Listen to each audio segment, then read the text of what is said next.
கருப்பையில் உள்ள நீர்க்கட்டியை அகற்றினால் நினைத்தது போல பிள்ளை செல்வம் கிடைத்துவிடும் என்ற நம்பிக்கையில் சென்ற இந்த இளம்பெண் அந்த நீர்க்கட்டி அகற்றும் சிகிச்சையின் போதே தாம் உயிரிழந்து விடுவோம் என்று நினைத்திருக்க மாட்டார்.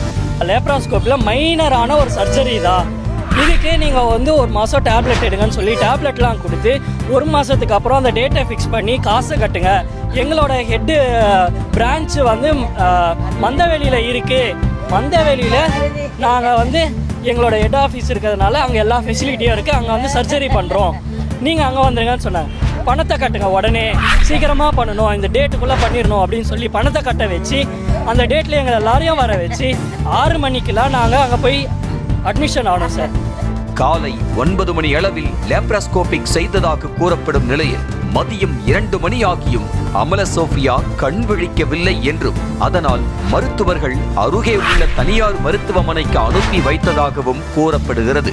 அங்கு பரிசோதனை செய்த மருத்துவர்கள் அமல சோஃபியா ஏற்கனவே உயிரிழந்து விட்டதாக கூறியுள்ளனர்.